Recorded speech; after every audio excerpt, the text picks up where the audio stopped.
மீட்பெரும் நம்முடைய இரட்சகருமாகிய ஆண்டவராய் இயேசு கிறிஸ்துவின் நாமத்தினால் இந்த மாலில் கூடி வந்திருக்கிற உங்கள் ஒவ்வொருவரையும் அன்போடு கூட வாழ்த்தி வரவேற்கிறேன். இந்த நாளின் செய்தியினுடைய தலைப்பு, கர்த்தாவே என்னை குணமாக்கும். நமக்கு இரண்டு விதமான குணப்படுத்தல் தேவை. ஒன்று சரீர பிரகாரமான ஒரு குணப்படுத்தல் தேவை, இன்னொன்று நம்முடைய ஆத்துமாவிலே ஒரு குணப்படுத்துதல் தேவை. இந்த இரண்டும் எப்படிப்பட்டதாக இருக்கிறது என்று சொல்லி வேத வசனத்தினூடாக சற்று தியானித்து விட்டு, நாம் எங்கே தாழ்த்தி ஒப்புக் கொடுக்க வேண்டுமோ அங்கே ஒப்புக் கொடுக்கவும், எங்கே ஆசீர்வாதங்களை நிறைவாய் பெற்றுக்கொள்ள வேண்டுமோ அந்த இடத்திலிருந்து பெற்றுக்கொள்ளவும் கர்த்தர் இந்த மாலையிலே நமக்கு உதவி செய்வார். அதற்கு ஆதாரமாக எரேமியா தீர்க்கதரிசன புத்தகத்தில் 17ஆம் அதிகாரம் 14ஆம் வசனத்துக்கு நேராக நம்முடைய கவனத்தை திருப்போம். கர்த்தாவே என்னை குணமாக்கும், அப்பொழுது குணமாவேன். என்னை ரட்சியும், அப்பொழுது ரட்சிக்கப்படுவேன். தேவரீரே என் துதி. கர்த்தாவே என்னை குணமாக்கும், அப்பொழுது நான் குணமாவேன். என்னை ரட்சியும், அப்பொழுது ரட்சிக்கப்படுவேன். தேவரீர் என் துதி என்று சொல்லுகிறதை நாம் பார்க்கிறோம். குணப்படுத்தத்தக்கதான வல்லமை உள்ளவர் நம்முடைய ஆண்டவர் என்று சொல்லி நாம் அறிவோம்.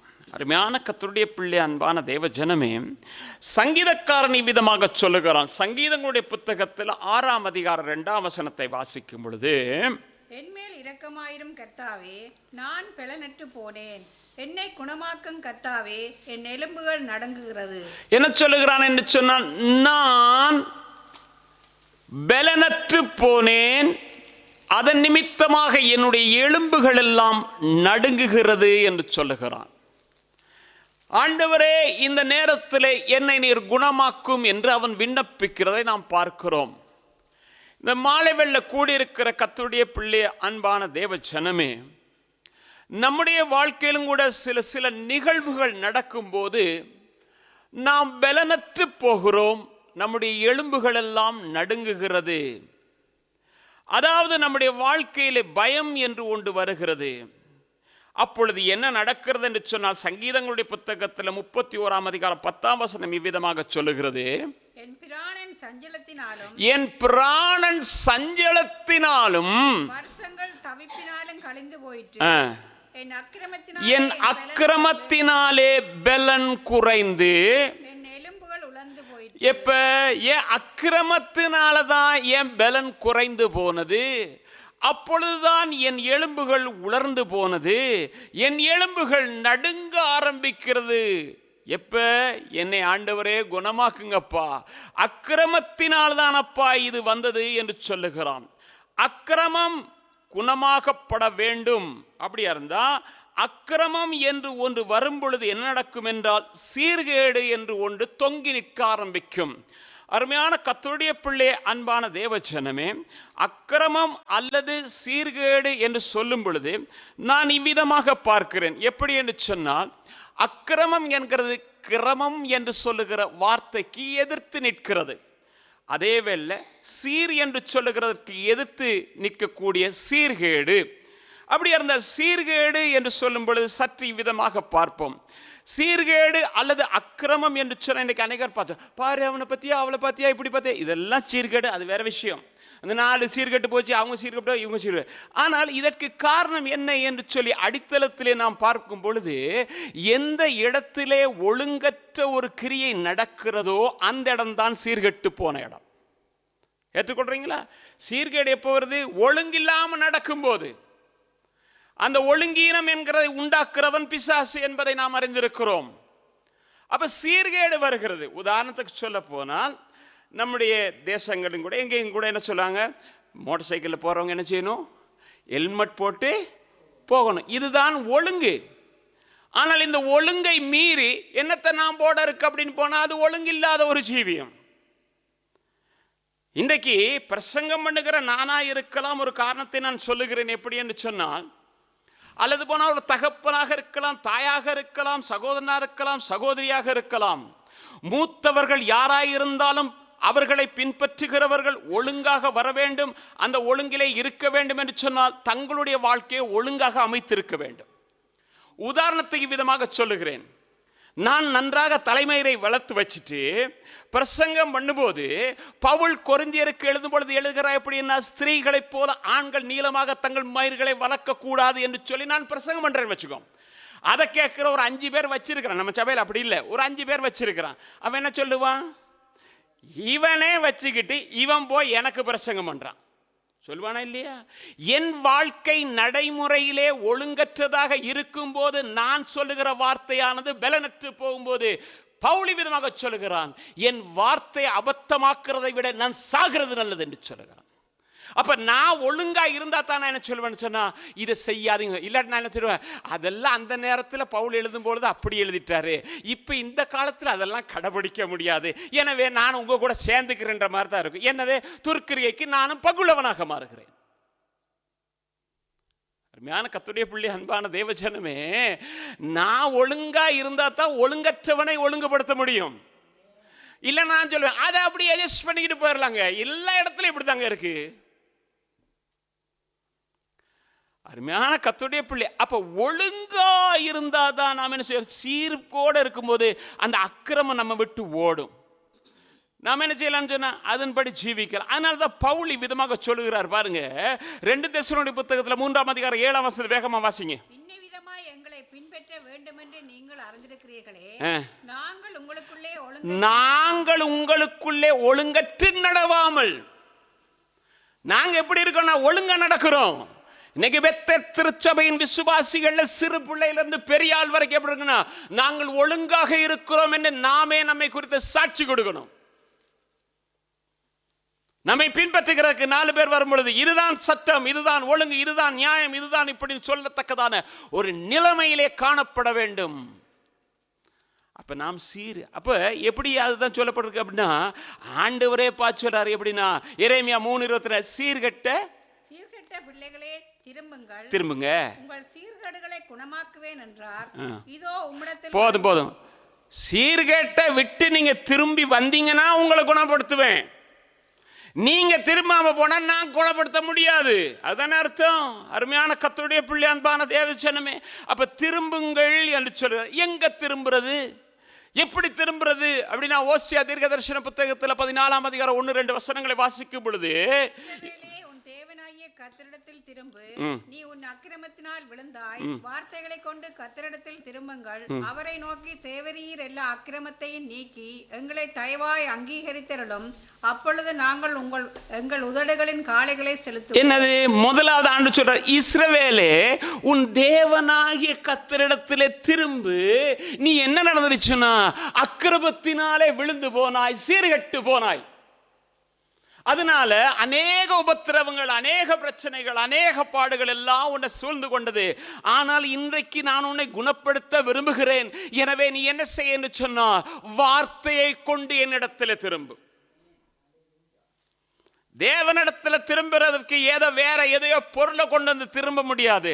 வார்த்தை எனக்கு எதை கற்றுக் கொடுத்திருக்கிறது, வார்த்தை எனக்கு என்ன சொல்லுகிறது என்பதை தியானித்து அதன்படி நான் திரும்பேனே, ஆனால் கர்த்தர் என்னை தயவாய் ஏற்றுக்கொள்வார்.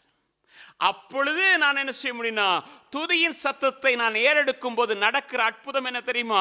4ஆம் வசனம் இவ்விதமாக சொல்லுகிறது, நான் அவர்கள் சீர்கேட்டை குணமாக்குவேன், அவர்களை மனப்பூர்வமாய் சிநேகிப்பேன், என் கோபம் அவர்களை விட்டு நீங்கிற்று. அப்ப இவ்வளவு நாள் என்ன செய்ய, அக்கிரமம் இருக்க வரைக்கும் என்ன செய்யல, அக்கிரமம் இருக்கவரை சிநேகிக்கல. அவள் தானே ஆண்டவரே, காலையில் உண்மை தேடுகிறேன் சினையும், மாலையில் உண்மை தேடுகிறேன் சினையும், ராத்திரில தேடுகிறேன் நடுஜாம. என்ன அவர் சிநேகிக்கல. என்ன சொல்றோம்? ஆண்டு சொல்றாரு, நீ எப்ப மனம் சரியா திரும்பி வார்த்தையை கொண்டு என்னிடத்தில் சேருகிறாயோ அப்பொழுது நான் உன்னை மனப்பூர்வமா சிநேகிப்பேன். அப்ப என் கோபம் உன்னை விட்டு போயிடும். அருமையான கர்த்தருடைய பிள்ளை, அன்பான தேவஜனமே, அப்படி நாம் நடக்கும்போது நம்முடைய வாழ்க்கையில் நாம் சொல்லக்கூடிய சாட்சி என்ன தெரியுமா? சங்கீதக்காரன் விதமாக சொல்லுகிறான் 30ஆம் அதிகாரம் 2ஆம் வசனத்துல, என் தேவனாகிய கர்த்தாவே, உம்மை நோக்கி கூப்பிட்டேன், என்னை நீர் குணமாக்கினீர். என் தேவனாகிய கர்த்தர் என்னை குணப்படுத்திட்டீர். இந்த வருஷ கடைசியில நாம் வரும் பொழுது அதை சாட்சியாக சொல்லுவோம். இந்த வருஷ கடைசியில இந்த வாக்கு தத்தங்களை நிறைவேற்றினார் என்று சொல்லுவோம். நமக்கு கொடுக்கப்பட்ட வாக்கு தத்தம் ஏசாயா 35:1-2 கடைசி வசனங்களை கர்த்தர் இந்த வருஷத்தில் கொடுத்தார். அது நிறைவேறாமல் தாமதமாக இருக்கலாம். ஆனால் இன்றைக்கு நாம் கர்த்தரிடத்திலே வார்த்தையை கொண்டு திரும்பும் போது தேவன் சொன்ன வார்த்தை ஒருபோதும் வீணாய் போகிறதில்லை, தரையிலே விழுந்து விடுகிறதில்லை, அவர் மனம் மாறுகிறதில்லை என்று சொல்லுகிற வேத வசனத்தின் அடிப்படையிலே தேவன் அவைகளை நிறைவேற்றுவார், நம்மை சாட்சிகளாக நிறுத்துவார். அப்ப என்ன நடக்கும்? சஞ்சலமும் தைப்பு ஓடி போகும், மகிழ்ச்சி சந்தோஷமும் கேட்கும். ஏசாயா தீர்க்கதரிசன புஸ்தகத்தில் நாம் இந்த வருஷம் பார்த்தது வாக்குத்தத்தம் தானே. அப்படியா இருந்தா கர்த்தர் என்ன குணப்படுத்திட்டாரு அப்படின்ற சாட்சியை சொல்ல கர்த்தர் கிருபை செய்வார். அருமையான கர்த்தருடைய பிள்ளையே, அடுத்தது கர்த்தர் என்ன செய்கிறார்னா சிறையிருப்பை திருப்பி நம்மளை குணப்படுத்துகிறார். சிறையிருப்பு எப்படி வருகிறது என்று சொன்னா, பிசாசினாலே நமக்கு சிறையிருப்பு வருகிறது. அவன் என்ன செய்கிறான் என்று சொன்னா, நம்மை சிறை வைத்து நம்மை அழிக்க வேண்டும் என்கிறது தான் அவனுடைய ஒரு திட்டமாக இருக்கிறது. நீங்க வேதத்தில் பார்க்கும் பொழுது ஓசியா தீர்க்கதரிசன புத்தகத்தில் 7ஆம் அதிகாரம் 1ஆம் வசனத்தை வாசிக்கும் பொழுது, நான் என் ஜனத்தின் சிறையிருப்பை திருப்பும் போதும், நான் இஸ்ரவேலை குணமாக்க விரும்பும் போதும், நான் என் ஜனத்தின் சிறையிருப்பை திருப்பி அவர்களை குணப்படுத்துவேன். சிறையிருப்பிலிருந்து நம்ம மீட்டுக் கொள்ளணும். அருமையான கர்த்தருடைய பிள்ளையான்பான தேவச்சனமே, அப்போஸ்தலர் நடவடிக்கைகள் புத்தகத்தில் 12ஆம் அதிகாரம் 4ஆம் வசனத்தை வாசிக்கும் பொழுது அங்க நமக்கு தெரிஞ்ச ஒரு சம்பவம் இருக்கு. வாசிப்போம். அவனை பிடித்து சிறைச்சாலையிலே வைத்து பஸ்கா பண்டிகைக்கு பின்பு ஜனங்களுக்கு முன்பாக அவனை வெளியே கொண்டு வரலாம் என்று எண்ணி அவனை காக்கும்படி வகுப்புக்கு 4 போர்ச்சேவராக ஏற்படுத்திய 4 வகுப்புகளின் வசமாக ஒப்புவித்தான். என்னது? ஏரோது பார்க்கிறான் கிறிஸ்தவர்களை கொலை செய்யும் போது நல்லா இருக்குது, ஜனங்களுடைய வரவேற்பு இருக்கிறது. அவன் என்ன செய்தான் என்றால் யோவானுடைய சகோதரனாகிய யாக்கோபை கொலை செய்தான். கொலை செய்த போது ஜனங்கள் அவனோடு கூட இருக்கிறார்கள் என்று சொன்னபோது தன்னுடைய ராஜ்ய பலம் கட்டப்படும் என்று சொல்லி அவன் யோசிக்கிறான், இதற்கு தலைவனாக இருக்கிற பேதுருவையும் நான் கொண்டா எல்லாரும் எனக்கு சப்போர்ட்டா இருப்பாங்க. உடனே பேதுருவை பிடிச்சான். பேதுருவை பிடிச்சு கொண்டு போய் சிறைச்சாலையில் போடுகிறான். எப்படி? வகுப்புக்கு 4 பேராக 4 வகுப்புகளாக என்ன செய்யறான்? அவர்களிடத்திலே ஒப்பு கொடுக்கிறான். சிறைச்சாலை நீங்க பார்ப்பீங்கன்னு சொன்னா 12ஆம் அதிகாரம் 6ஆம் வசனத்துல, ஏரோது ஒரு நாளை குறித்திருந்தான், அன்றைக்கு இவனை சிறைச்சேதம் பண்ண வேண்டும் என்று சொல்லி, அதுவரைக்கும் இவனை பாதுகாத்துக் கொள்ளுங்கள் என்று சொன்ன போது அவனுக்கு 2 கையிலையும் சங்கிலி போட்டு 2 பேர் பக்கத்திலே நான் காவல் பண்ணி வாசல்ல காவல் எல்லாம் வைத்து அவனை வைத்திருந்த போதும் கூட அவன் நல்லா தூங்குறான். ஆக ஒன்று என்ன தெரியுமா? திரும்பி படுக்க மட்டும்தான் முடியல, நல்ல கொரட்டு விட்டு. நேற்று கூட நாம் பார்த்தோம், என்னமோ சத்தமெல்லாம் போட்டு ஜனமெல்லாம் அலறுதான் மேலே. யோனா கீழே படுத்திருக்கிறான். நல்ல காதுக்கு இயர்பட் நடிச்சு படுத்தானது இல்லை, நல்ல தூக்கம். அது மாதிரி பேதுரு நல்லா தூங்குறான். அவனுக்கு தெரியும் நம்ம கழுத்து போக போகுது, போனா கர்த்தரிடத்துல போவேன், நல்லா தூங்குவேன். ஒரு பயம் இல்லாமல் தூங்கி கொண்டிருக்கும் போது குறித்த நாள் வருகிறது. அதற்கு முன்பதாக இந்த விசுவாசிகள் என்ன தெரியுமா செஞ்சாங்க? அவர்களெல்லாம் ஒருமித்து கூட்டமா இருந்து, ஆண்டவரே எங்க ஊழியக்காரனை வெளியில கொண்டு வந்து சேர்க்கணும், எங்க ஊழியக்காரனை வெளியில கொண்டு வந்து சேர்க்கணும் சொல்லி அவங்க என்ன செஞ்சாங்க? ஜெபம் பண்றாங்க. ஜெபம் பண்ணோன்னு ஆண்டவர் என்ன செஞ்சாரு? இந்த ஜெபத்துக்கு பதில் கொடுக்கணும், தூதனே நீ போய் அவனை எழுப்பி வெளியில கொண்டு வா அப்படின்னும் போது அவனை போய் தட்டி எழுப்புகிறான். அவன் அந்த அறைக்குள்ளே போனா வெளிச்சம் பிரகாசிக்குது, ஆனா பேதுருவோ தூங்கி கொண்டு இருக்கிறான். அப்ப தட்டி எழுப்பி பாதரட்சியை போட்டுக்கப்பா அப்படின்னு போட்டுக்கிட்டு அவனை கூட்டிட்டு வெளியிலே வர்றான் பாருங்க. வந்த உடனே நீங்க பாத்தீங்கன்னா தெரியும், 12ஆம் அதிகாரம் 10ஆம் வசனம் வாசிக்கும் பொழுது, அவர்கள் 1ஆம் காவலையும் 2ஆம் காவலையும் கடந்து நகரத்துக்கு போகிற இருப்பு கதவண்டையிலே வந்தபோது அது தானாய் அவர்களுக்கு திறவுண்டது. அதன் வழியாய் அவர்கள் புறப்பட்டு ஒரு வீதி நெடுக நடந்து போனார்கள். உடனே தூதன் அவனை விட்டு போய்விட்டான். தூதன் அவனை எடு 1ஆம் காவல் 2ஆம் காவல் அப்புறம் இரும்பு கதவு எல்லாம் தட தட தடன்னு திறக்குது. கையில் உள்ள சங்கிலி எல்லாம் அறந்து போச்சு. இது என்னது? பேதுரு நினச்சிக்கிட்டான் சொப்பனம்னு பார்த்துட்டு இருக்கணும். அவன் தரிசனத்தில் போகிறவன் தானே, அப்போ நினச்சிட்டு இருக்கான் தரிசனம் தான் காண்றோம் அப்படின்னு. அதுக்கு பிறகு பேதுரு வெளியில் விட்டோன்னே பேதுரு போகிறான் அவங்க வீட்டுக்கு. அருமையான கர்த்தருடைய பிள்ளை, அன்பான தேவச்சனமே, அத்தனையும் அவனுக்கு ஒரு சொப்பனம் போல தான் இருந்தது. இன்றைக்கு மாலில் கூடியிருக்கிற கர்த்தருடைய பிள்ளையே, உன்னை பிசாசு வியாதி பிரச்சனைகள், போராட்டங்கள், தோல்விகள் என்று சொல்லி சிறைப்படுத்தி உன்னை வைத்திருக்கலாம். ஆனால் இன்றைக்கு அது கனவு போல மாறும். தேவன் உன்னை விடுவித்து நடத்துவார் என்று சொல்லுகிறேன். அப்போ என்ன தெரியுமா நடக்கும்? சங்கீதங்களுடைய புத்தகத்தில் 126 அதிகாரம் முதல் 2 வசனத்தை வாசிக்கும் பொழுது, சீயோனின் சிறையிருப்பை கர்த்தர் திருப்பும் போது சொப்பனம் காண்கிறவர்கள் போல் இருந்தோம். அப்பொழுது நம்முடைய வாய் நகைப்பினால் நம்முடைய நாவு ஆனந்த சத்தத்தினால் நிறைந்திருந்தது. இந்த வருஷத்தில் நீ சொல்லி துதித்து ஆண்டரை மகிமைப்படுத்த போகிற நேரம் எதுனா, ஆண்டு உன் சிறையிருப்பெல்லாம் நீத்து எல்லா கதவுகளையும் கர்த்தர் மாற்றுவார். சிறையே அசைக்க பண்ணுவார். பவுலும் சீலாவும் இருந்த சிறையின் கதவுகள் எல்லாம் அப்படியே தெரிக்கப்பட்டு போனது. அப்படி உள்ள ஒரு ஜீவனுள்ள தேவனை நான் நீ ஆராதிக்கும் பொழுது நான் உனக்கு சொல்லுகிறேன், தேவன் உன் குடும்பத்தில் இருக்கிற சிறையிருப்பை நீக்குவார். உன் தனிப்பட்ட வாழ்க்கையில் இருக்கிற சிறையிருப்பை நீக்குவார். உன் வியாதி என்கிற சிறையிருப்பை கர்த்தர் நீக்குவார். தோல்வி என்கிற சிறையிருப்பை கர்த்தர் நீக்குவார். நீ எதிர்பார்த்திருக்கிற நன்மைகளை கர்த்தர் கொடுப்பார் என்று சொல்லுகிறேன். அருமையான கர்த்தருடைய பிள்ளை, அன்பான தேவஜனமே, அடுத்து நாம் பார்க்கும் பொழுது பார்க்கிறோம், ஆண்டவர் யாரை குணப்படுத்துகிறார் அப்படின்னா, இருதயம் நொறுங்குண்டவர்களை குணப்படுத்துகிறார். நாம் வேதத்தில் பார்க்கும் பொழுது சங்கீதங்களுடைய புத்தகத்தில் 147 அதிகாரம் 3 வசனத்தை வாசிக்கும் பொழுது, இருதயம் நொறுங்குண்டவர்களை குணமாக்குகிறார், அவர்களுடைய காயங்களை கட்டுகிறார். என்னது? 2 காரியம் நடக்குது. குணப்படுத்துறது, இருதயம் நொறுங்கி போயிருச்சு. நொறுங்கி போனவர்களுடைய இருதயத்திலே காயம் இருக்கிறது. அருமையான கர்த்தருடைய பிள்ளையே, நொறுங்கி போன இருதயம் உள்ள இருக்கு, உள்ள காயம் இருக்குதுன்னு சொல்றாரு. ஆனா தமிழ்ல ஒரு காரியம் சொல்லுவாங்க, என்ன தெரியுமா? தீயினால் சுட்ட வடு, நாவினால் சுட்ட வடு.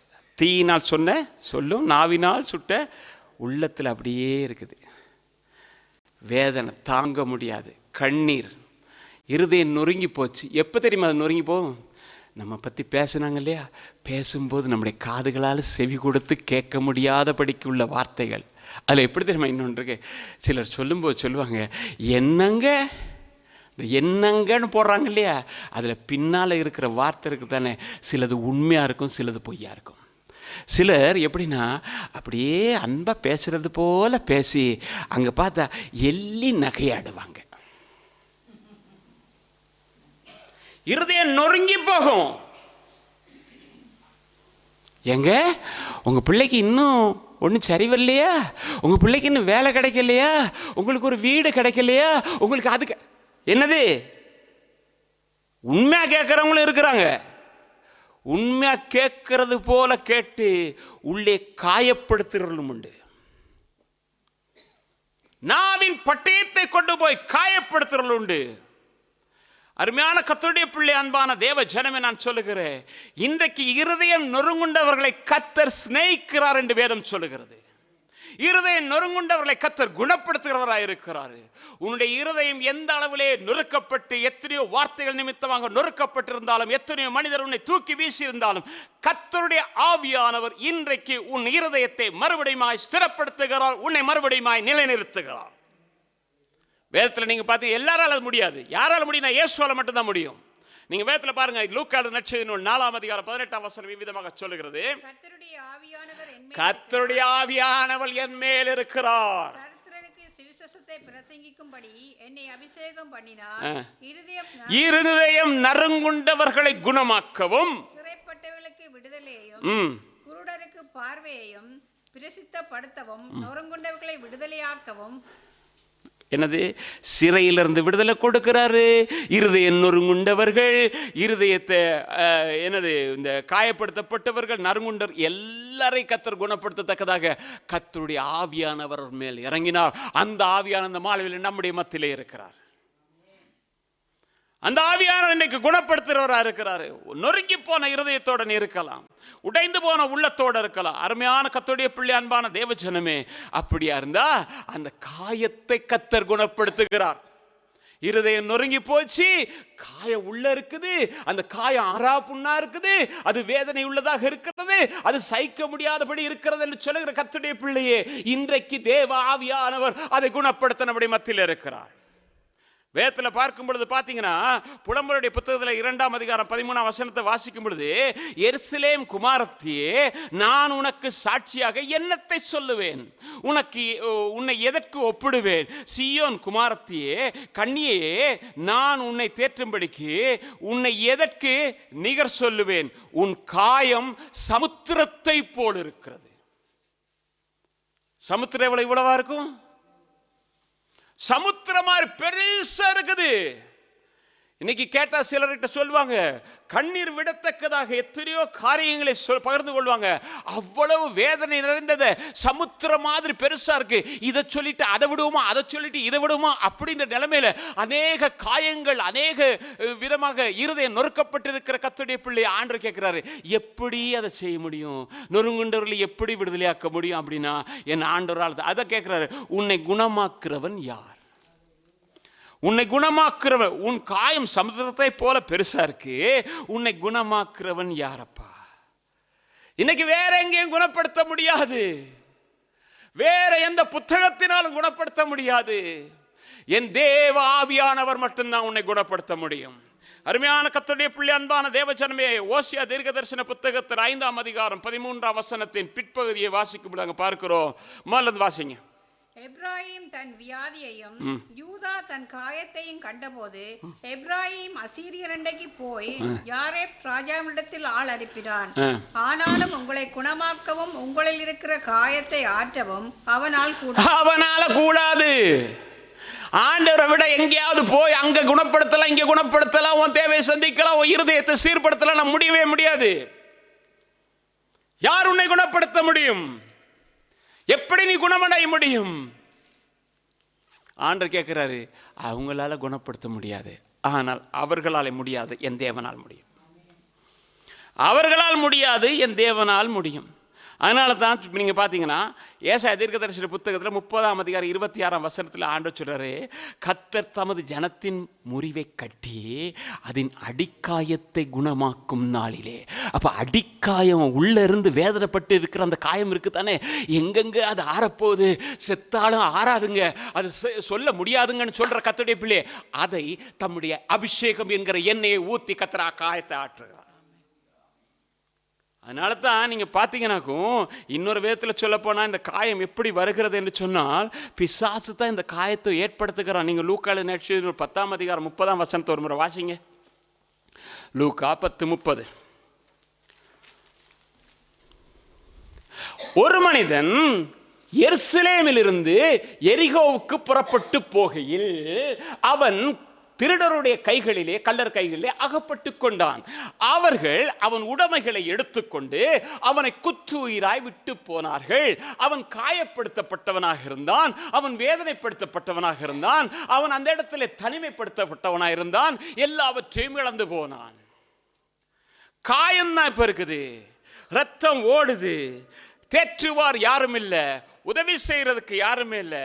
ஆனால் அந்த வழியிலே ஒரு ஆசாரியன் வருகிறான், அவனை பார்த்து விட்டு அந்த புறமாக போகிறான். அந்த வழியிலே ஒரு லேவியன் வருகிறான், அவனும் அதை பார்த்து விட்டு போகிறான். உன் அப்பா வரலாம், உன் அம்மா வரலாம், உன் அண்ணன் வரலாம், உன் தம்பி வரலாம், உன் மண்மன் வரலாம், எல்லாரும் விலகி போயிடுவான். ஆனா அங்க ஒரு சமாரியன் வருவான் என்பதை இந்த மாலையில் உன்னோடு கூட பகிர்ந்து கொள்கிறேன்.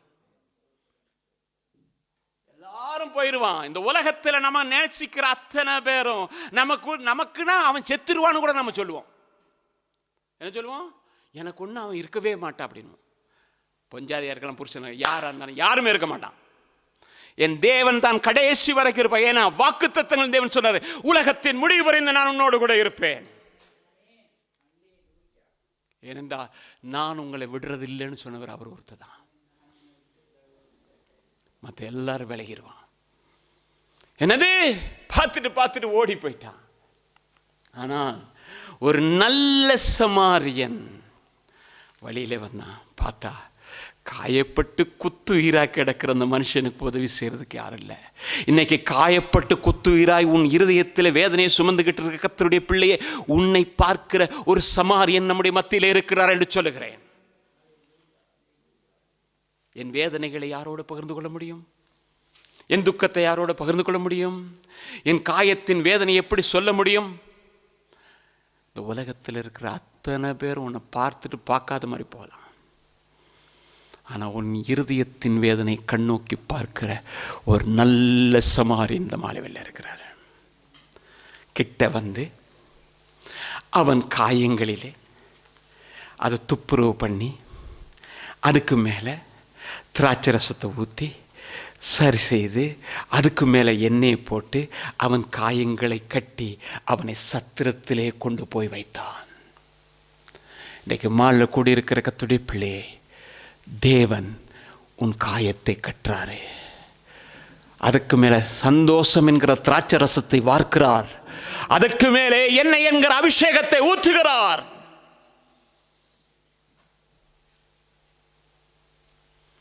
அதோடு கூட உன்னை விட்டுட்டு போக மாட்டாரு. உன்னை பொறுப்பாக பராமரித்துக்கிட்டே இருப்பார். நீ இவனை பராமரி, நான் போய் வருகிற போது உனக்கு மிகுதியை தருவேன் என்று சொல்லி தேவன் அவ்விதமாக உன்மேலும் என் மேலும் இந்த மாலை வெள்ள அன்பை வைத்திருக்கிறார்.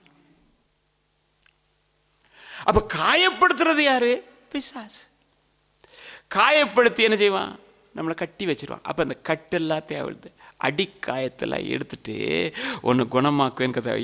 ஓசியா தீர்க்க தரிசன புத்தகத்தில் 6ஆம் அதிகாரம் 1ஆம் வசனத்தில் சொல்லப்பட்டிருக்குது, கர்த்தரிடத்தில் திரும்பவும் வாருங்கள், அவரே நம்மை குணமாக்குவார். யாரு? கர்த்தரிடத்தில் திரும்பவும் வாருங்கள், அவரே நம்மை குணமாக்குவார், அவரே நம்முடைய காயங்களை கட்டுவார். கர்த்தர் தான் உன்னை குணப்படுத்த முடியும், கர்த்தர் தான் உன் காயத்தை கட்ட முடியும், கர்த்தர் தான் உன்னை சுகப்படுத்த முடியும். விசுவாசிக்கிறீங்களா? கர்த்தர முடியாது யாரும். எந்த உலகத்தில் நான் சொல்லுவேன், எந்த மனுஷனும் மாயை. சாதாரணமாக உதவி செய்யலாம், சாப்பாடு கொடுத்து விட்றாங்க, கொஞ்சம் கூட்டு போகலாம், எல்லாம் செய்யலாம். ஆனால் பிரச்சனை என்று கொண்டு வந்துட்டா உன் பக்கத்தில் நிற்கிறதுக்கு ஒருத்தன் இருக்க மாட்டான். தேவன் ஒருவர் மட்டும்தான் இருப்பார். ஏனென்றால் உன்னை அழைத்தவர் உண்மை உள்ளவராக இருக்கிறார். அழைப்பும் கிருபாவரங்களும் மாறாதவைகளாக இருக்கிறது என்று வேதம் சொல்லுகிறது. இந்த செய்தி கர்த்தர் கொடுத்த செய்தி நான் எப்பயுமே பெரிய வசனம் தாங்க, அதை தாங்க, இதை தாங்க கேட்குறேன். ஆண்டு ஒரே ஒரு வார்த்தை தாங்க, ஒரு வார்த்தை தான் கேட்பேன்.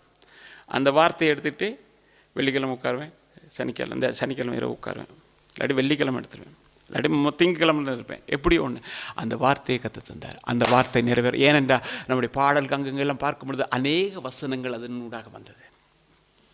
இந்த செய்தியை கர்த்தர் தந்தார் என்று உறுதிப்படுத்தினார். எனவே அருமையான கர்த்தருடைய பிள்ளை, அன்பான தேவஜனமே, அப்போ அடுத்தது என்ன செய்கிறாருன்னா, காயத்தை கட்டி நம்முடைய வியாதியை கர்த்தர் குணப்படுத்துகிறார். நம்முடைய சரீரத்தில் இருக்கிற வியாதி, ஆத்மாவில் தான் அக்கிரமம் செஞ்சு எல்லாத்தையும் குணப்படுத்திட்டு அந்த சிறையிருப்பெல்லாம் நீக்கிட்டு காயத்தையும் கட்டிட்டு இப்போ சரீரத்தில் இருக்கிற வியாதி, அந்த வியாதி நீங்குமாங்க, அந்த வியாதி என்னை விட்டு போகுமாங்க. எங்கள் அப்பாவுக்கு இருக்கிறது, எங்கள் அம்மாவுக்கு இருக்கிற, அண்ணனுக்கு இருக்கிற, தம்பிக்கு இருக்கிறது இருந்தாலும் கூட, இல்லை உனக்கே இருக்கிறதா இருந்தாலும் கூட, தேவன் இந்த மாலை வேளையிலே ஒரு அற்புதராக சுகம் கொடுக்கிறவராக நம்முடைய மத்தியில் இருக்கிறார்.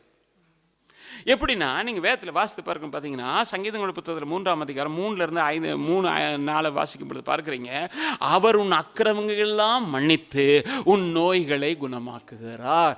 அக்கிரமத்தினாலே வந்த வியாதியா இருக்கலாம், அதை மன்னிக்கிறாரு, அதுக்கு பிறகு குணப்படுத்துறாரு. குணப்படுத்தி உன் பிராணனை அழிவுக்கு விலக்கி மீட்டு உன்னை கிருபையினாலும் இரக்கத்தினாலும் முடிசூட்டுகிறார். ஹல்லேலூயா! யாருங்க இப்படி செய்ய முடியும்? யாருங்க இதை செய்வா? என் ஆண்டவர் ஒருவர் மட்டும்தான் செய்வார். அருமையான கர்த்தருடைய பிள்ளை, அன்பான தேவஜனமே, இன்றைக்கு எப்பேற்பட்ட வியாதியாக இருந்தாலும் சரி, எப்பேற்பட்ட காரியமாக இருந்தாலும் சரி, கர்த்தர் உன்னை குணப்படுத்துகிறார். அவருடைய தழும்புகளால் நீ குணமாகிறாய். நீ விசுவாசித்தால் தேவனுடைய மகிமை இந்த மாலையில் காண்பாய் என்று சொல்லுகிறேன். விசுவாசிக்கணும், ஆண்டவர் என்ன தருவார். ஏன்னா அதுக்கு கிரயமாக செலுத்திட்டாரு. தழும்புகள் இன்றைக்கு குணப்படுத்துகிறது. அதேவேளை நன்மையினால் உன் வாயை திருப்தியாக்கி கழுகுக்கு சமனான உன் வயது திரும்ப வாழ வயது போலாகும். ஆண்டவர் உன்னை மறுபடியுமாக எந்த நிலையில் நீ நினச்சி ஆசீர்வாதமாக இருக்குன்னு நினச்சியோ அதே நிலையில் உன்னை ஆசீர்வதித்து வழி நடத்த, உன் குடும்பத்தை ஆசீர்வதிப்பார், உன் பிள்ளையை ஆசீர்வதிப்பார், உன் தொழிலை ஆசீர்வதிப்பார், எல்லாத்தையும் கர்த்தர் ஆசீர்வதிப்பார். அருமையான கர்த்தருடைய பிள்ளை, அன்பான தேவஜனமே, எசேக்கியா குறித்து நம்ம அடிக்கடி பார்க்குறோம். எசேக்கியா குறித்து 2 ராஜாக்களுடைய புத்தகத்தில் 20ஆம் அதிகாரம் 5ஆம் வசனத்தை வாசிங்க. நீ திரும்பி போய் என் ஜனத்தின் அதிபதியாகிய எசேக்கியாவை நோக்கி, உன் தகப்பனாகிய தாவீதின் தேவனாயிருக்கிற கர்த்தர் சொல்லுகிறது என்னவென்றால், உன் விண்ணப்பத்தை கேட்டேன், உன் கண்ணீரை கண்டேன், இதோ நான் உன்னை குணமாக்குவேன். 3ஆம் நாளிலே நீ கர்த்தருடைய ஆலயத்துக்கு போவாய். எனது அவன் ஜெபம் பண்ணுறான், ஆண்டவரே எனக்கு விடுதலை வேணும், இந்த சுகம் வேணும் ஆண்டவரே. தீர்க்கதரிசியை கூப்பிட்டு எனக்காக கொஞ்சம் ஜெபம் பண்ணுங்க, உங்களுக்கு கொஞ்சம் பணம் அனுப்புகிறேன் சொன்னானா? இன்றைக்கி நம்மளால் எல்லாமே எப்படின்னா மற்றவங்க நமக்காக செய்வாங்க, நாம் ரெஸ்ட்டாக இருக்கணும். நமக்கு தேவைக்கு நாம் ஜெபிக்க பழகணும். நம்முடைய காரியத்துக்கு மற்றவங்களை சொல்லி ஜெபிக்க வைக்கிறது தவறுன்னு நான் சொல்லலை, ஆனால் நாம் ஜெபிக்கணும். நம்முடைய கண்ணீரைத்தான் கர்த்தர் பார்ப்பார். கேட்கிறவன் பெற்றுக்கொள்கிறான் என்று தான் வேதம் சொல்லுகிறது. என்னை நோக்கி கூப்பிடுந்தாங்க வேதம் சொல்லுகிறது. உனக்காக அவர் பரிந்து பேசுவார்னு எங்கேயும் சொல்லலை. ஆக ஒருத்தத்தான் நமக்கு பரிந்து பேசுகிறார். நாம் வேண்டிக் கொள்ளது இன்னதென்று அறியாது இருக்க தேவ ஆவியானவர் தாமே நமக்காக எண்ணு கடங்காத பெருமூச்சுகளோடு கூட வேண்டுதல் செய்கிறார்னு அவர் மட்டும் தான் சொல்லியிருக்கு. இயேசு கிறிஸ்து சிலுவையில் தொங்குறதுக்கு முன்னாடி யாருக்காக ஜெபித்தாரு? நீர் தந்த உம்முடையவர்களுக்காக நான் ஜெபிக்கிறேன், அவ்வளோதான். அவர்களை சோதனை இருந்து திறம்ப என்ன சொன்னார்? நீங்கள் சோதனை உட்படாதபடிக்கு நீங்கள் ஜெபம் பண்ணுங்க. இன்னைக்கு சுகம் வேணுமா, ஆசீர்வாதம் வேணுமா, உயர்வு வேணுமா, நீங்கள் ஜெபம் பண்ணி பழங்க. கேட்கிறவனும் பெற்றுக்கொள்கிறான். அருமையான கர்த்தருடைய பிள்ளை, அன்பான தேவஜனமே, அப்போ எசேக்கியா பார்த்தான், யாரும் எனக்கு ஜெபம் பண்ண வேணாம், நான் ஜெபம் பண்ணுறேன். ஆண்டவரே என்னை சுகப்படுத்துங்க.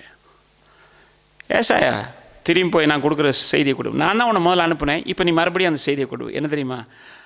அவனுக்கு நான் கூட்டி கொடுக்குறேன், அவனை குணப்படுத்துகிறேன். 3ஆவது நாள் எங்கே இருப்பான்? சாட்சியாக நிறுத்துவேன். இன்னைக்கு தேவப்பிள்ளையை நீ விசுவாசித்தால் கர்த்தர் கொடுக்குற சுகத்தினாலே நீ சாட்சியாய் நிற்பாய். கர்த்தர் உன்னை சாட்சியாக நிறுத்துவார். அருமையான கர்த்தர். ஏன்னா இதெல்லாம் பிரசங்கம் பண்ணுறீங்க, எப்படிங்க உண்மை? இதெல்லாம் அனுபவிச்சதுனால தான் தைரியமாக பிரசங்கம் பண்ணிகிட்டு இருக்கோம். தெய்வீக சுகம் என்கிறது இன்றைக்கும் இருக்கிறதை நான் அறிவேன், இதை நீங்களும் அறிந்திருக்கிறீங்க. ஏனென்றால் எத்தனையோ சாட்சிகளை உங்களோடு கூட பகிர்ந்து கொண்டிருக்கிறேன்.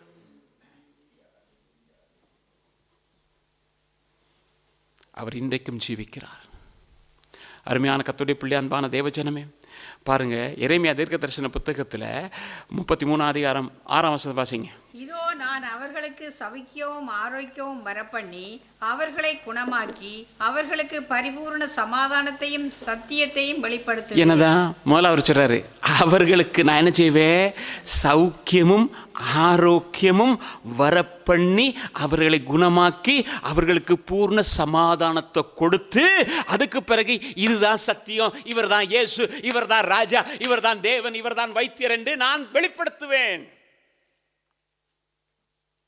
அப்படிதானே?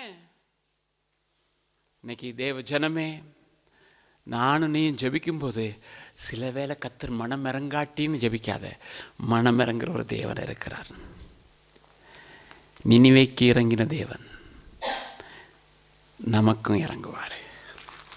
அழிவிலிருந்து பாதுகாக்கிற தேவன் நமக்கும் உதவி செய்வார். நம்முடைய பிள்ளைகளுக்கு உதவி செய்வார். நம்முடைய குடும்பங்களுக்கு உதவி செய்வார். அருமையான கர்த்தருடைய பிள்ளை, அன்பான தேவஜனமே, ஏசாயா தீர்க்க தரிசன புத்தகத்தில் 53ஆம் அதிகாரம் 5ஆம் வசனம், நம்முடைய மீறுதல்கள் நிமித்தம் அவர் காயப்பட்டு நம்முடைய அக்கிரமம் நிமித்தம் அவர் நொறுக்கப்பட்டார், நமக்கு சமாதானத்தை உண்டு பண்ணும் ஆக்கினை அவர் மேல் வந்தது. நமக்கு சமாதானத்தை உண்டு பண்ணும் ஆக்கினை அவர் மேல் வந்தது. நமக்கு சமாதானத்தை உண்டு பண்ணும் ஆக்கினை அவர் மேல் வந்தது. அவருடைய தழும்புகளால் குணமானோம். இன்றைக்கு மாநில கூட இருக்கிற கர்த்தருடைய பிள்ளை, சமாதானம் இல்லாத ஒரு வாழ்க்கை, குணமற்ற ஒரு வாழ்க்கை. ஆனால் ஆண்டு சொல்றாரு, நான் அவர்களை குணப்படுத்துவேன், குணப்படுத்தி அவர்களுக்கு சமாதானத்தை கொடுப்பேன். நீங்கள் சங்கீதங்கள் 107:20 வசனத்தை நீங்கள் வாசிங்க தெரியும். அவர் தமது வசனத்தை அனுப்பி அவர்களை குணமாக்கி அவர்களை அழிவுக்கு தப்புவிக்கிறார். இன்னைக்கு மாலை வெள்ள இவ்வளவு நேரம் வந்தது கர்த்தருடைய வசனம். அந்த வசனம் விசுவாசித்தா குணத்தை கொடுக்கும். அந்த விசுவாசம் விசுவாசித்தா உன்னை உயர்த்தும். அந்த விசுவாசம் நொறுங்கி போன இருதயத்தை கட்டும், காயத்தை கட்டும். தேவ ஆவியான உன்னோடு கூட இருந்து இடைப்படுவார். உனக்கு பரிபூர்ணமான சுகத்தை கர்த்தர் கொடுப்பார். அடுத்தது இயேசு என்ன தெரியுமா செய்வார்? பொல்லாத ஆவிகள் இருக்கு இல்லையா, அந்த ஆவிகளில் இருந்து நம்ம குணப்படுத்துவார். இதெல்லாம் கொண்டாந்து நம்ம கொடுக்குறது யாரு? பொல்லாத ஆவிகள். கொஞ்சம் நாம் அதை பார்ப்போம். அதுதான் என்ன செய்யணும், இந்த மாதிரி அந்த மாதிரி குறுக்கு வெள்ளம் செஞ்சு நம்மளை என்ன செய்யணும், வியாதிகளுக்கெல்லாம் உட்படுத்தும். நீங்கள் லூக்கால் நூல் 8ஆம் அதிகாரம் 2ஆம் வசனத்தை வாசிங்க. அவர் பொல்லாத ஆவிகளையும் வியாதிகளையும் நீக்கி குணமாக்கின சில ஸ்திரீகளும் 7 பிசாசுகள் நீங்கின மதலேனால் எண்ணப்பட்ட மரியாளும். என்னது? பொல்லாத ஆவிகள். அவை என்னத்தை கொண்டு வந்தது? வியாதியை கொண்டு வரும். அப்போ ஆண்டவர் என்ன செய்யணும்? அந்த வியாதியை நீக்கணும்னா யாரை விரட்டணும்? போலாது பிசாசை விரட்டணும். பிசாசை விரட்டதுக்கு பிறகுதான் அவர்களை குணப்படுத்த முடியும். ஏனென்றால் பிசாசை விரட்டத்தக்கதாக வல்லமை பெற்றவர் அவர். நன்மை செய்கிறவராக, பிசாசின் பிடியில் இருக்கிறவர்களை விடுதலை செய்கிறவராக சுற்றி திரிந்தார் என்று வேதம் சொல்லுது. உங்களுக்கு, உங்க குடும்பத்துக்கு, உங்க பிள்ளைகளுக்கு விரோதமாக பிசாசு கொண்டு வருகிற எந்த காரியமாக இருந்தாலும் இயேசு இந்த மாலை வேளையிலே ஒரு விடுதலை கொடுத்து உங்களை ஆசீர்வதிக்க உண்மையுள்ளவராக இருக்கிறார். ஏனென்றால் தேவனுக்கு பிரிய நம்ம ஆசீர்வதிக்கிறது தான். நம்ம ஆசீர்வதிக்கிறது இல்லாமல் யாரை ஆசீர்வதிப்பார்? உங்களை ஆசீர்வதிக்கணும், உங்கள் பிள்ளைகளை ஆசீர்வதிக்கணும், நீங்கள் நல்லா இருக்கணும். என்னுடைய வாஞ்சை அதான். என்னுடைய வாஞ்சையம் எல்லா ஜனமும் நல்லா ஆசீர்வதிக்கப்பட்டிருக்கணும். ஆசீர்வாதம் வழிந்து ஓடணும். சங்கீதக்காரன் சொல்கிறேன், என் பாத்திரம் நிரம்பி வழிது. அது மாதிரி ஒவ்வொரு பிள்ளைகளுடைய வாழ்க்கையிலும் ஆசீர்வாதம் நிரம்பி வழியணும். ஆசீர்வதிக்க முடியாத தேவனை நானும் நீங்களும் ஆராதிக்க இல்லை, தொழுது கொள்ளலை. அதை மட்டும் விசுவாசிங்க. என்னது? சாலமோனே, உனக்கு என்ன வேணும்? உனக்கு என்ன வேணும்? அவன் கேட்கல. எதை கேட்கல? ஐஸ்வர்யத்தாரன்னு கேட்கல. ஆனால் நீ கேளாததையும் நான் உனக்கு தருவேன். நீ கேளாதத உனக்கு. ஈராம் உனக்கு எல்லாவற்றையும் அனுப்பி வைப்பான். ஜனங்கள் உன்னோடு கூட இருப்பார்கள். நீ கேட்கல. அவன் கடைசியில் என்ன சொன்னா? என் கண் கண்டவைகளிலே விட்டு வைத்தது ஒண்ணுமில்லை. போச்சா எல்லாமே? ஒன்னையும் விட்டு வைக்கல. கடைசியில் மணி அடிக்க போயிட்டான். அதுலேயும் கொஞ்சம் ஜாக்கிரதையாக இருக்கணும். அவன் காலத்தில் வெள்ளியெல்லாம் ஒன்றும் இல்லை. நல்ல தேக்க மரமெல்லாம் அனுப்பியிருக்கிறான் ஈராம், தெப்பங்களாக கட்டி. அதுக்கு ஆட்கள் மட்டும்தான். சாப்பாடு என்ன? அவனுக்கு இந்த சாப்பாடு இதெல்லாம் கவனிக்கிறதுக்கு எவ்வளோ பேர் இருந்தாங்க தெரியுமா? இதுக்கு இவர் தான் பொறுப்பு, அதுக்கு அவர் தான் பொறுப்பு. அந்த மாதிரி ஆட்கள். யாரு? எனக்கு ஒன்றுமே தெரியாதுன்னு. இன்னைக்கு ஒன்றுமே தெரியாது, ஒன்றுமே செய்ய வழியில்னு சொல்கிறியே, உன்னையும் கத்திரி விதமாக தான் ஆசீர்வதிப்பார். அருமையான கர்த்தருடைய பிள்ளை. அப்போ என்னது? ஸ்திரீகள் என்ன இருந்தாங்க? அவங்களுக்குள்ள 7 பிசாசு முதல்ல நம்ம கத்துறதை அகற்றினார். இன்றைக்கு மாநில தகப்பன், நம்முடைய தகப்பன் நம்முடைய மத்திய உனக்கும் எனக்கும் விரோதமாக பிசாசு கொண்டு வருகிற எந்த சக்தியாக இருந்தாலும் இயேசு அதை இந்த மாலை வெள்ளை அப்புறப்படுத்துகிறார், அகற்றுகிறார். அடுத்தது, இந்த பிசாசு செய்கிற வேலை சும்மா வேலை செய்ய மாட்டான். இங்கே தான் கொஞ்சம் சத்தியத்தை நான் சொல்கிறேன், கேட்டுங்க. என்னாமத்தின் புத்தகத்தில் 12ஆம் அதிகாரம் 13ஆம் வசனத்தை வாசிங்களே.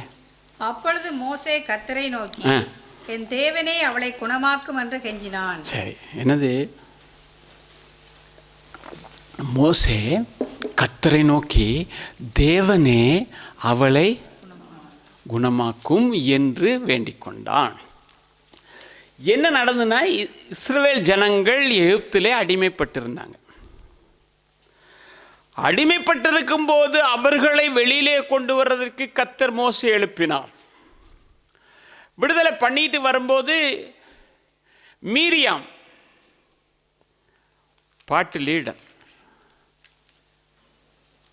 லீடர் டெமரினை அடிச்சு எப்படி படித்தா தெரியுமா? கர்த்தர் வெற்றியாய் சிறந்தார். இஸ்ரவேல் தேவன் வெற்றி ரதங்களையும் உருள வச்சுட்டாரு. நினைக்கிறேன் என் யாத்திரா 16ஆம் அதிகாரம் அப்படி தான் நினைக்கிறேன் இருக்கும். அதில் ஒரு பெரிய பாட்டு பாருங்க இந்த பாருங்க, யாத்திரா 16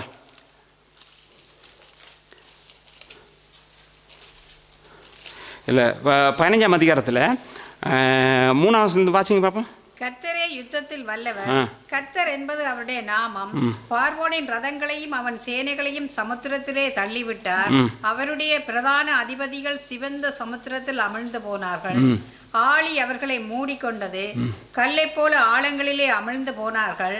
கர்த்தாவே, உம்முடைய வலதுகரம் பலத்தினால் மகத்துவம் சிறந்ததா இருக்கிறது. கர்த்தாவே, உம்முடைய வலதுகரம் பகைஞனை நொறுக்கி விட்டது அப்படின்னு சொல்லி பாட்டெல்லாம் படிக்கிறா. பாட்டெல்லாம் படிச்சுட்டு அப்படியே வர்றா. வந்த உடனே அவளுக்குள்ள ஒரு சின்ன காரியம்.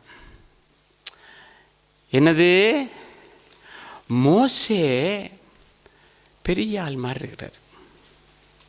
மோசே பெரிய ஆள் மாதிரி நம்மக்கிட்ட அப்படி செய்யக்கூடாது, இப்படி செய்யக்கூடாது அதெல்லாம் சொல்கிறாரு. இப்போ அவளுக்கு என்ன தெரியுமா யோசனை வந்துச்சு? பார்வன் கட்டளை போட்டான், எப்படி பிறக்கிறது எல்லாத்தையும் கொல்லணும். இப்போ வீட்டில் கொண்டு வந்து மோசையை 3 மாதம் ஒழிச்சு வைக்கிறாங்க. அதுக்கு மேலே வைக்க முடியாது. எனவே தாய் என்ன செஞ்சா? ஒரு நாணல் பெட்டியை செஞ்சுட்டு நம்ம பிள்ளைய நாணல் பெட்டியில் அனுப்புவோம். யார் கையிலையா நல்லவன் கையில் கிடச்சிட்டு நம்ம பிள்ளை ஒரு வேளை உயிர் தப்பிக்கும் அப்படின்னு அவன் நினச்சான். அப்படி தானே? கொண்டு போய் வச்சுட்டா. வச்சுட்டு கண்ணீரோட என் பிள்ளை பெத்த தாய் துடிக்கும் தானே, அது பாட்டுக்கு போகுது, எங்கள் வீட்டுக்கு போகுது. ஆனால் சகோதரி இவ பார்க்குறா, எங்கே போகுது? அங்கிட்டு போனால் எப்படி இருக்கு? பார்வோனுடைய குமாரத்தை குளிச்சுக்கிட்டு இருக்கா. குளிச்சுட்டு இருக்கும்போது இந்த பெட்டியை பார்த்த உடனே என்னமோ மிதக்குது பாரு, மிதக்குது, கொண்டு வாங்க அதை அப்படின்னா கொண்டு வந்தால் அதுக்குள்ளே ஒரு அழகான ஆண் குழந்தை. அப்பாவை யோசிச்சா, இதை எடுத்தா வளர்க்கணுமே, நம்ம எடுத்துக்குவோம் அப்படின்னு சொல்லி அவன் நினச்சா. நினைக்கும் போது இந்த மீரியம் என்ன தெரியுமா செஞ்சா? குடுன்னு ஓடினான். ஓடி போய் அவகிட்ட சொல்கிறா, இந்த பிள்ளையை வளர்க்கறதுக்கு உண்டான தாயை நான் கொண்டு வரட்டுமா? நான் சொல்கிறேன், இப்போ வேதத்தில் சொல்ல நீங்கள் சிரிக்கிறீங்க. சரி, கொண்டு வரட்டுமா? அப்படியே கொண்டு வாம்மா அப்படின்னு. யாரை கொண்டு வந்தா? அம்மாவையே கூட்டிகிட்டு வந்துட்டா. அவளுக்கு தெரியாது இது அம்மான்னு. வச்சு நீ பால் கொடு, நான் உனக்கு சம்பளம் தரேன், கொடுத்தாச்சு. இப்போ வளர்ந்து தானே இப்போ கொண்டு வர்றான். இப்போ அவ யோசிக்கிறா, இவனுக்கு நான் என்ன செஞ்சேன்? இவன் ஜீவனை காப்பாற்றி இவனை உயிரோட வச்சு இவனை உயர்த்தி வச்சா இன்னைக்கு நமக்கு விரோதமாகவே பேசுகிறானே. சில ஆட்கள் அப்படி தான் சொல்லுவாங்க, என்னால் தானே அவங்க முன்னுக்கு வந்தாங்க, நான் மட்டும் அந்த நேரம் கை கொடுக்காட்டி போனா, நான் மட்டும் அவங்கள இங்கே கூப்பிடாட்டி போனா, நீ கூப்பிடாட்டி போனால் எந்த வழியிலும் கற்றுக் கொண்டு வருவார். அது மட்டும் நான் சொல்லுவேன். நீ உதவி செய்யலாட்டி எந்த வழியிலும் கற்றுக் செய்வார். ஏனென்றால் நல்லோர் மேலும் தீயோர் மேலும் மழையை வர்ஷிக்க பண்ணுகிற தேவன் எல்லாரையும் நேசிக்கிறார். நான் செஞ்சதை மறந்துட்டான். ஆரோனை கூப்பிட, சும்மா இருக்கு, ஆரோனை கூப்பிட்டீங்க வா, நான் உனக்கு ஒன்று சொல்கிறேன். பாத்தியா மோசை செஞ்ச வேலையே? நாம் ஏதாவது ஒன்று பண்ணி இவனை தள்ளிட்டு நம்மளை என்ன செய்வோம்? ஒன்று கொண்டு அது எதை சொன்னாலும் செய்யும். யார்? ஆரோன் இருக்கானே, எதை சொன்னாலும் செய்வான். எங்களுக்கு முன்னால் நடக்கிற தெய்வத்தின் கொண்டு வா, தங்கத்தை கொண்டு வா, போடு, இந்த இதுதான் எது? கண்ணுக்குட்டி தான். கேட்டால் சொல்வேன், என்ன தெரியுமா? இந்த ஜனங்கள் யாருன்னு உனக்கு தெரியாதா? ஏன் நீ நடத்துகிறவன் சொல்ல வேண்டியதானே அப்படின்ட்டு சொல்லு. அப்போ என்ன செய்யலான்னு 2 பேரும் பிளான் பண்ணி இவன் மேலே ஒரு குற்றத்தை சுமத்துவோம். அதுக்கு என்ன தெரியுமா? இவன் எத்தியோப்பியா ஸ்திரியை கல்யாணம் முடிச்சிட்டான். எத்தியோப்பியா ஸ்திரியை கல்யாணம் 12ஆம் அதிகாரம் 1ஆம் வசனத்தையும் 2ஆம் வசனத்தையும் நீங்கள் வாசித்தீங்கன்னா, எத்தியோப்பியா தேசத்து ஸ்திரீயை மோசே விவாகம் பண்ணியிருந்தபடியால் மீரியாமும் ஆரோனும் அவன் விவாகம் பண்ணின ஸ்திரீ நிமித்தம் அவனுக்கு விரோதமாக பேசினார்கள். பேசினது எது? எத்தியோப்பியா ஸ்திரீ, அப்படி தானே? அப்புறம் என்ன தெரியுமா சொன்னாங்க? கர்த்தர் உன்னை கொண்டு மட்டுமா பேசினார், எங்களை கொண்டு பேசினது இல்லையோ என்று. அவ்வளோதான், பேசினது இல்லையோ. பூமி மீது சுற்றி திரிகிற கண்கள், ஒட்டு கேட்கிற காதுகள். மல்கியா தீர்க்கதரிசி புத்தகத்தில் அப்படி தான் இருக்கு. அவர் என்ன செய்யறாருன்னா ஒட்டு கேட்கிறாருன்னு போட்டிருக்கு. அவர் கேட்டுக்கிட்டே இருக்காரு. பார்த்தா யாருக்கு விரோதம்? இவ்வளவு கஷ்டப்பட்டு, இவ்வளவு நிந்தை அனுபவிச்சு, இவ்வளவு துக்கத்தை அனுபவிச்சு, அங்கே அரண்மனையில் இருந்தவங்க எல்லாத்தையும் விட்டுட்டு வந்து தேவ ஜனங்களோட என்னது எகிப்தின் பொக்கிஷங்கள் எல்லாத்தையும் தள்ளிட்டு தேவ ஜனங்களோட பாடுபட வந்த இவனுக்கு விரோதமாக நீ பேசுறியா? இப்போ நான் கேட்குறேன் அப்படின்னு சொல்லிட்டு போட்டார் ஒரு போடு. மேலெல்லாம் குஷ்டம். இப்போ பார்க்குறான். பார்த்த உடனே ஆரோன் பயந்து போனான். பயந்து போயிட்டு என்னாமத்தின் புத்தகம் 12ஆம் அதிகாரம் 11ஆம் வசனம் வாசிங்கன்னா, ஆரோன் மோசேயை நோக்கி, என் ஆண்டவனே, இப்போ ஆண்டவனேன்றான். நாங்கள் செய்த புத்தீனமான காரியத்தை, பாவத்தை எங்களுக்கு என்ன செஞ்சிருங்க, மன்னிச்சிருங்க, மன்னிச்சுட்டு ஆண்டுகிட்ட கொடுக்க கேளுங்க. அப்போ ஆண்டவர் என்ன செஞ்சார் தெரியுமா? மோசே அழுது ஜெபிச்சான். ஆண்டவரே, தெரியாமல் பேசிட்டாங்க ஆண்டவர். ஆண்டவர் சொன்னார், நான் ஒரு மனுஷனோட பேசுகிறேன், ஒரு சிநேகிதனோட பேசுகிறது போல் அவனோட முகத்துக்கு பேசுகிற அவனுக்கு விரோதமாக நீ பேசிட்டியே. மோசேகிட்ட சொன்னார், நீ ஜெபம் பண்ணாலும் சரி, உன் ஜெபத்தை கேட்குறேன், ஆனாலும் உடனே சுகம் கொடுக்க மாட்டேன். 7 நாள் பாளையத்துக்கு வெளியில் இருக்கட்டும். அதுக்கு பிறகு, ஏன்னா ஒரு தகப்பன் காரி துப்பினால் எவ்வளவு வேதனையோ அது போல் இருக்கட்டும். அருமையான கர்த்தருடைய பிள்ளையே, அன்பான தேவச்சனமே, பிசாசு பல விதங்களிலும் தந்திரமான காரியங்களை செய்வான். செஞ்சு தேவ பிள்ளைகளை பிழையான வழியில் நடத்துவான். தேவ பிள்ளைகளை எச்சரிக்கும்படியாகவும் குணப்படுத்தத்தக்கதாகவும் கர்த்தருடைய ஆவியானவர் உதவி செய்வாராக. அடுத்தது கர்த்தர் என்ன செய்யறன்னா, சந்ததியை வர்த்திக்க பண்ணுகிறார் குணப்படுத்தி. ஆதியாகமத்தின் புத்தகத்தில் 20ஆம் அதிகாரம் 18ஆம் வசனம் வாசிங்க. ஆபிரகாம் தேவனை நோக்கி வேண்டிக் கொண்டான். அப்பொழுது தேவன் அபிமெலேக்கையும் அவன் மனைவியையும் அவன் வேலைக்காரிகளையும் குணமாக்கி பிள்ளை வரும்படி அனுக்கிரகம் பண்ணினார். எனது அபிமெலேக்கு சுத்த இருதயத்தோடு கூட செய்திருந்தாலும் சொன்னா, ஆண்டவரே எனக்கு தெரியாது, நான் ஒண்ணுமே அறியலை அப்படின்னா. ஆனா கத்து இனிமே இங்க என்ன நடக்காது, சந்ததின்னு ஒன்று வரவே வராது. அப்புறம் சொன்னா, ஆபிரகாம் பார்த்துட்டு ஆண்டுகிட்ட பேசுகிறான். ஆண்டவரே, தெரியாமல் தானே செஞ்சிட்டான், தெரியாமல் தானே, மன்னிச்சிருங்க ஆண்டவரே. அவன் தேவனை நோக்கி விண்ணப்பித்த போது ஆண்டவர் சொன்னார், இனிமே அவனும் அதாவது அவனுடைய மனைவியும் வேலைக்காரரும் எல்லாரையும் நான் குணப்படுத்துகிறேன். இனிமே அந்த சந்ததி வளரும். இன்னைக்கு தேவ பிள்ளையே, உன்னுடைய பிள்ளைகள் உன்னுடைய பிள்ளைகளுடைய பிள்ளைகளை பார்க்கத்தக்கதாக தேவன் அனுக்கிரகம் பண்ணுவார். விசுவாசிக்கிறீங்களா? தேவன் அதை செய்வார். தேவன் அதை ஆசீர்வதித்து கொடுப்பார். ஏனென்றால் அவன் தீங்கு செய்தவனுக்கு கர்த்தர் அப்படி செய்தார், நன்மை செய்து கொண்டிருக்கிற உனக்கும் எனக்கும் அதை விட மேன்மையாக செய்வார் என்று சொல்லி கர்த்தர் நாமத்தில் உங்களை ஆசீர்வதிக்கிறேன்.